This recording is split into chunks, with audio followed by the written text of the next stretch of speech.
Halo, selamat siang Om. Apa kabar Om Denny? Alhamdulillah baik Om. Waduh, ini apa namanya? Sebenarnya saya lagi flu sedikit gitu ya. Mungkin ya malum namanya puasa kan, setiap buka maunya minumnya yang pokoknya yang enak dilihat aja gitu kan, dingin es dan segala macem. Ya intinya lagi kurang enak badan tapi ya oke lah. Ah, lagi nanya juga sih Om. Lagi sakit berarti Om ya? Ya enggak juga, pokoknya ini aja lah kurang fit Ya, aja. mudah-mudahan cepat sembuh ya Om Denny ya. Amin. Amin. Gimana Om kabar, ngomong-ngomong nih Om ya, kabar mobil Almasnya Om Denny kan sudah banyak racun yang nempel nih. Nah itu apa sehat-sehat juga Om? Oh. Om Denny kan lagi nggak sehat nih. Apakah mobilnya sedang nggak sehat juga atau gimana nih Om?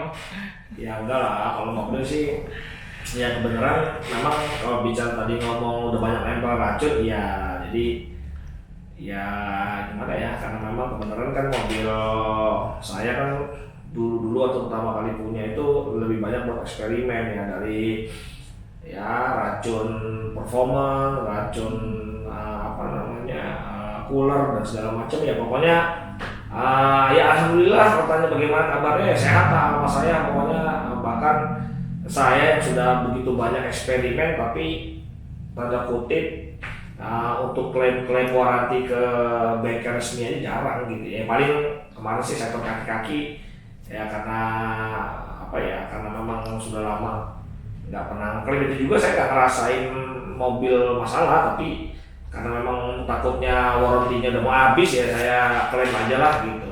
Jadi ya intinya mobil saya sehat gitu. Baik racunnya, baik add-on apapun barang-barang yang saya modifikasi itu nggak ada masalah gitu. Mantap Om ya berarti Om ya. Ya gitulah pokoknya.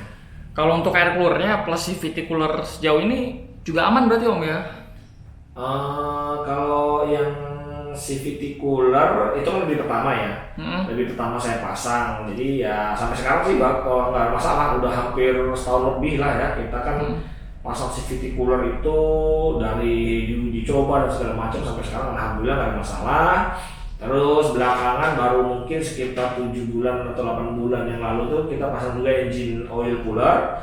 Jadi memang di Almas saya itu kan itu tadi ya apa, ada CVT cooler, ada engine oil cooler, ya itu dua-duanya sih sejauh ini alhamdulillah aman-aman aja, tidak ada bocor, tidak ada masalah dan segala macam lah ini gitu. Wah berarti cooler CVT sama engine-nya udah bagus Om ya? Ya udah teruji lah ya, sudah sudah teruji Om ya? Ya teruji lah. Ya karena sempat baca-baca nih Om di media group sudah pasang cooler tapi kok masih safe mode. Itu kenapa ya Om ya? Oh. Banyak orang yang, sorry Om aku perjelas Om ya, banyak di grup aku sering lihat orang ada keluhan sudah pasang cooler tapi kok masih safe mode. Nah itu makanya problemnya apa? Mungkin aku tanya sama Om Denny nih gitu. Iya memang gini ya, apa sebenarnya saya itu udah apa ya, bisa dibilang tuh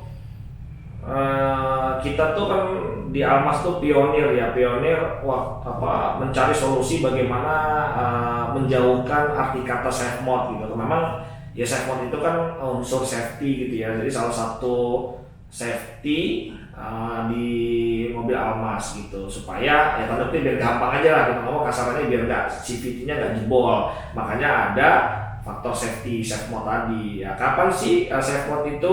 Ya, biasanya safe mode itu kalau di Almas yang karena kita udah apa ya, udah sering uji gitu ya saat dulu bereksperimen.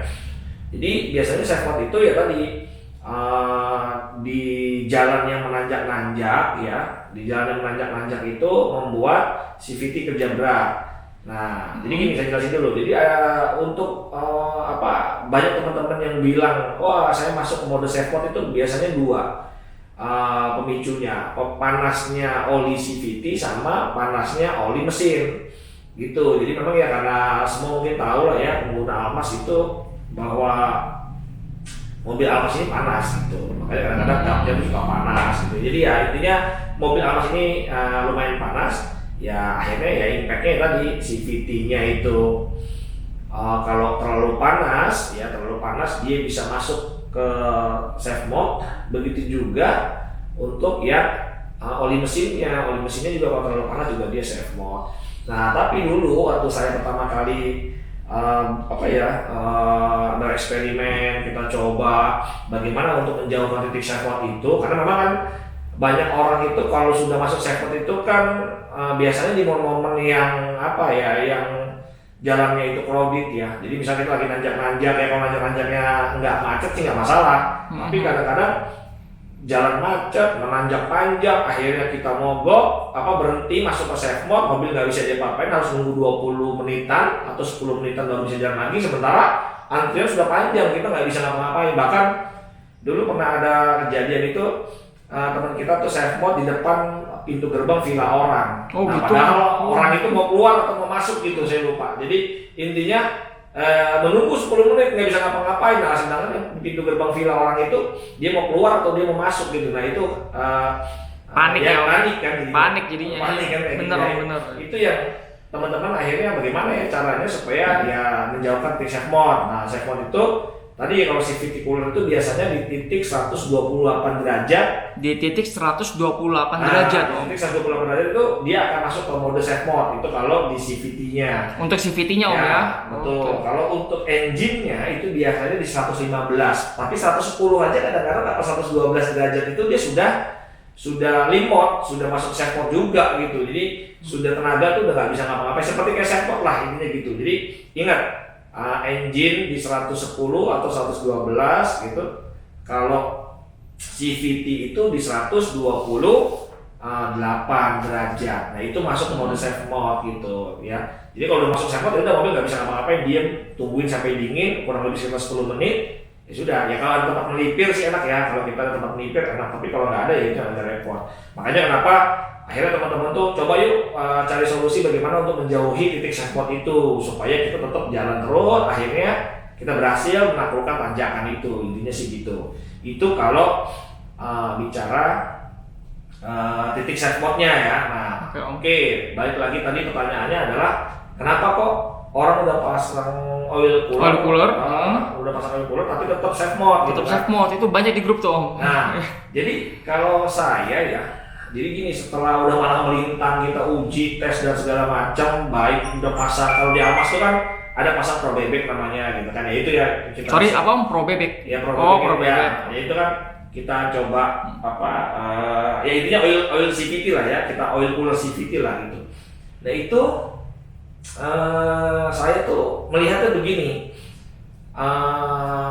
yang belakangan aja nih, yang isu belakangan ini. Ada teman-teman itu yang merasa sudah pasang, benar, saya juga baca di media itu orang sudah pasang tapi masih safe mode gitu ya. Iya. Sebenarnya kalau saya bilang begini, jadi bukan berarti kita pasang oil cooler itu tidak akan jadi safe mode, tidak. Itu nggak begitu. Tapi kita untuk menjauhi titik safe mode iya, atau membuat umur oli jadi lebih sedikit panjang iya. Nah maksudnya itu sih sebenarnya. Nah contoh gini sih kalau menurut saya, misalkan ya, ini saya kasih analoginya begini, kita sama-sama mobil original, ini mobil yang sudah pasang oil cooler. Oke Om. Jadi ada dua mobil yang satu original, satu lagi mobil yang sudah pasang oil cooler.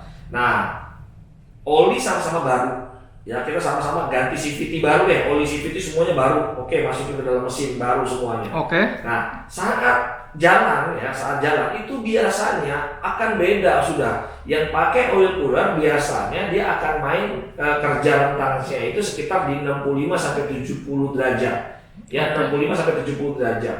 Tetapi yang original itu bisa 85, bisa 89. Dia tergantung dengan si water coolant. Nah, karena dia masih ada intervensi dari water coolant, makanya olinya berimbas juga, CVT-nya itu panasnya dari situ. Karena ini sudah saya ambil data, jadi ya udah kapalan lah kalau bisa dibilang saya ambil uji coba sampel itu udah capek lah gitu ya. Nah, jadi kalau tadi balik lagi kita sama-sama kasih oli baru, itu pasti akan beda. Yang sudah pasang oil cooler itu pasti main di rentang 70. Yang satu lagi itu mungkin di rentang 90, 85, 90. Nah, ibaratnya seperti itu. Nah, dengan oli yang temperaturnya sedikit terjaga gitu ya, tidak terlalu panas, ini akan menambah umur masa olinya gitu. Harusnya misalkan Kalau oli mesin tadi kita bicara oli mesinnya itu harusnya 10.000 kilometer misalkan ya, 10.000 kilometer itu mungkin udah diukur kalau jalan normal-normal aja 10.000 kilometer itu ya saatnya ganti oli karena viskositas olinya udah gak bagus misalkan. Karena oli itu pada prinsipnya semakin dia kena temperatur tinggi, ya semakin titik didihnya tuh tinggi itu semakin rusak olinya, Jadi makanya tadi kalau saya bilang kalau misalkan sama-sama kita ganti engine oil apa CVT oilnya kita sama-sama baru, itu pasti akan beda yang pakai cooler sama yang nggak pakai cooler. Nah, terus sama-sama menanjak misalkan, oke nanjak, tanjakan panjang nih kita bicara, sama-sama apple to apple. Ini kita udah pernah buktikan soalnya. Jadi sama-sama nanjak. Buat perbandingan ya, Om. Ya. Jadi pas saat nanjak dengan medan yang sama itu yang tidak menggunakan CVT cooler bisa jadi dia safe mode karena dia lebih cepat mencapai ke titik 127 derajat kalau di CVT-nya atau di 110 atau 112 derajat di engine-nya. Nah, dia akan lebih cepat dia untuk safe mode. Nah, tetapi untuk yang menggunakan CVT cooler itu biasanya dia akan lebih mungkin 5 derajat, 10 derajat di bawah yang original. Makanya dia masih bisa bertahan untuk mencapai ke titik safe mode itu masih jauh gitu. Berarti oil cooler itu membantu juga, Om ya? Ya pasti membantu ya. Membantu. Nah, itulah maksudnya.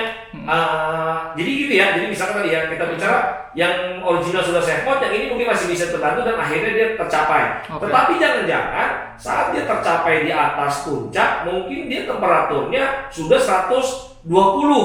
Kan kalau tadi 128 dia safe mode, ini yang original sudah 128 gitu ya, karena coolernya kurang besar gitu, karena kita coolernya agak sedikit besar, ada bantuan extra fan juga, makanya temperatur safe mode temperatur olinya itu bisa bertahan, tapi sama-sama 120 melewati. Nah, oli yang sudah mencapai 120 ini itu lama-lama juga kualitasnya menurun.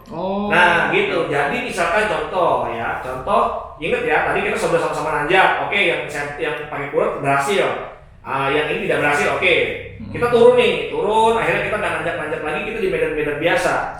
Saat di medan-medan jalan lalu lintas normal biasa, kalau tadi yang sesuai saya omongin, kita sama-sama oli baru, tadi kan ingat kalau tadi kita yang pakai cooler itu main di 70 derajat. Tapi karena kita tadi sudah menanjak, oli viskositasnya sudah nggak begitu bagus, sudah sempat rusak sedikit. Ya mungkin sekarang di jalan normal udah nggak lagi 70, bisa jadi 85 karena dia penyerapan panasnya sudah berkurang. Nah gitu, apalagi yang tidak pakai cooler gitu ya, tambah dia. Ya beda lagi pasti kan. Nah ini kita bicara ngomongin tadi karena banyak pertanyaan, kenapa kok udah pasang extra cooler masih begitu? Ya tadi. Jadi ibaratnya karena kita tadi sudah sempat nanjak, apalagi mohon maaf teman-teman yang sudah pada pasang extra cooler itu seneng mengunci mobilnya itu di tanjakan-tanjakan. Jadi ya dia berhasil, tapi kok pas kedua kalinya atau kapan berhasil? Setelah dia pulang mungkin 2 minggu lagi dia naik tanjakan ya karena kan temperatur berbeda. Iya, kualitas olinya sudah beda gitu kan. Nah, karena kualitas olinya sudah beda, bisa jadi dia safe mode yang kedua di tanjakan itu gitu. Bisa jadi dia safe mode. Ya tadi yang saya bilang bahwa semua itu sebenarnya tergantung oli juga gitu, Jadi bisa jadi nih misalkan tanjak kedua dia berhasil, bukan berarti terus ke 3 ke 4 dia berhasil terus, tidak juga. Ya tadi karena oli itu kalau dipaksa untuk panas terus gitu ya, ke titik didihnya tuh di punya kapasitas terus, ya lama-lama viskositasnya berturun juga. Jadi akhirnya penyerapan panasnya dia juga tidak maksimal juga. Akhirnya ya mungkin ketiga kali tanjakan ya dia juga safe mode juga. Makanya saran saya sih bukan berarti yang sudah pasang oil cooler itu tidak bisa safe mode, dia bisa safe mode, tapi mungkin beda waktunya. Dengan yang original ya naik sekali aja ke tanjakan yang mungkin panjang dia sudah safe mode, tapi yang ini tidak berhasil. Berarti bisa jadi nanti pas saat turun yang tadi tidak safe mode itu kualitasnya sudah nggak bagus. Makanya olinya juga kalau menurut saya kalau sudah nanjak dan segala macam ya, kecuali kalau kita ada kedepannya tidak ada nanjak ya kita nggak masalah sih, kita nggak usah ganti oli dulu, nggak masalah. Refill lah gitu ya. Tapi kalau misalkan sudah rencana mau nanjak lagi nih, lebih baik baru lagi olinya gitu ya. Lebih baik ini Ini bukan saran, tapi memang ya kalau tidak mau ngalamin safe mode ya begitu yang saya alami. Saya jadi misalkan nih kita kalau mau nanjak nih, kita mau ke arah dieng nih dengan udah pasang extra cooler, tapi saya ingat waktu itu saya udah nanjak ke puncak 2 nih, ngetes ke sana berhasil. Tapi saya yakin temperatur saya baca monitor tuh sudah 117. Ya berarti kan mungkin sudah rusak juga kan sedikit, walaupun tidak rusak banget, tidak kebakar, tapi mungkin sudah berkurang kualitasnya. Ya lebih baiknya kalau saya besok mau menuju ke Dieng, saya lebih baik ganti yang baru. Prepare lah Om ya. Prepare ya, intinya sih gitu. Karena memang teman sendiri ada, teman tuh pernah pasang Pro BB, pasang extra cooler, tapi olinya bukan oli baru, masih oli yang lama dimasukin lagi. Oh gitu. Jadi olinya dia lama dimasukin lagi ya, ini tambah aja dengan oli baru. Nanjak dia ke puncak 2, safe mode di situ. Bayangin sudah pasang oil cooler safe mode ya. Tadi memang saya bilang dengan diganti oil yang baru, besok dia kesana 2 kali nggak pernah safe mode. Tapi udah 2 kali nggak safe mode, bisa jadi nih besok kalau dia ketiga kali safe mode, karena saat ke puncak 2 itu sudah dipaksa untuk mencapai titik tingginya si oli gitu. Batas-batasan. Iya, tingginya tuh kayak mau dicapai terus gitu. Nah intinya sih gitulah. Kalau kenapa tadi bilang kok udah pasang oil cooler masih begitu, tetap aja saya bilang bukan berarti sudah pasang terus bebas. Oke, sih. Jadi gini Om, gitu. Makasih Om untuk penjelasannya Om Denny kan ya. Panjang tapi sangat bermanfaat, daging semua isinya. Gini Om. Kalau gitu saran untuk yang mau pasang cooler Om, baik yang CVT atau engine, gimana saran dari Om Denny? Ya kalau saran gini ya, sebenarnya sih saya nggak nyaranin kalau teman-teman yang cuma tinggalnya di daerah kota Jakarta ya, yang ibaratnya untuk di kota aja Om ya. Kota aja, nggak perlu lah gedungan gitu ya, nggak perlu lah pasang cooler begitu. Terus kedua, kalau misalkan mau pasang pun dia suatu saat saya akan pergi ke tempat-tempat yang tinggi-tinggi juga misalkan, ya nggak apa-apa pasang silakan aja, tetapi dengan resikonya harus tahu ya, dengan pasang itu pasti ada resiko gitu kan, dan harus care juga namanya kita memodifikasi gitu kan di luar pabrikan ya, kita siap dengan resiko itu. Terus ketiga ya harus sering-sering ngecek ya ada leak, bocor tidak dan segala macam gitu ya. Terus yang paling penting adalah tidak asal modifikasi gitu. Jadi lihat nih di YouTube, lihat begini dari luar negeri misalkan ada begini. Nah itu benar-benar kita waktu mengimplementasikannya itu benar-benar kencangannya juga dipastikan, terus materialnya juga, seal-sealnya juga yang seperti apa itu kita harus perhatikan juga. Bahkan kita running test dulu sampai ke temperatur tinggi biar dia tekanannya tinggi bagaimana. Jadi benar-benar ya quality check lah Om ya, dicek lah. Jadi benar-benar apa ya, diperhatiin benar kalau kita mau modifikasi yang sifatnya cooler begini ya. Terus juga yang paling penting saran saya, kalau memang belum pernah ngerasain, nah gitu ya, banyak orang tiba-tiba telepon saya, saya mau pasang dong, saya mau pasang. Saya bilang, gimana udah pernah nggak ngerasain safe mode? Belum pernah, udah nggak usah. Pokoknya selama mobilnya belum pernah ngerasain safe mode, bagi saya nggak usah lah kenal tahu cooler-cooleran. Tapi kalau memang dia pernah ngerasain, wah saya pernah safe mode 3 kali di sana atau bagaimana aja begini ya, silakan kalau dia mau bereksperimen, silakan. Jadi intinya kalau mobil belum pernah mengalami safe mode, lebih baik jangan coba-coba Om ya. Nggak usah ikut-ikutan orang lah, pasang juga cooleran nggak usah. Oke Om. Ya udah Om Denny, yowis karena berhubung memory cardku sudah mau habis nih, ya kan? Siap. Kita durasinya juga nggak lama-lama juga. Siap. Semoga Om Denny mobilnya sehat-sehat terus, terutama Om Denny nih yang lagi kurang sehat, jadi sehat ya Om ya. Semangat puasanya, ya dikasih berkah. Ya wis Om, sekian dari saya Om. Siap. Makasih atas edukasinya Om ya. Siap. Oke, mungkin Om ada sepatah kata, 2 kata gitu buat nutup gitu Om ya. Terkait otomotif Almas ya kan. Yang jelas gini lah, pokoknya setiap kita melakukan modifikasi di mobil kita harus siap dengan segala resiko yang terjadi. Jadi ya kalau memang kita sudah mulai berani melakukan itu, modifikasi apapun ya, baik di electrical, di audio, mau di kaki-kaki atau di sektor engine, atau seperti kayak kita gini seperti kayak saya gini, cooler gini, ya kita harus siap dengan resikonya. Jadi ya siaplah untuk menanggung resiko yang terjadi, intinya sih gitu aja. Walaupun selama ini jujur kita aman untuk modifikasi, karena ini bukan modifikasi yang terutama yang cooler ya, bukan modifikasi yang baru. Ini udah dari kapan tahu tuh udah ada yang kayak gini. Oke, gitu aja lah menurut saya. Berarti intinya berani berbuat, berani bertanggung jawab. Gitu. Oke, siap Om. Siap. Oke, Oke,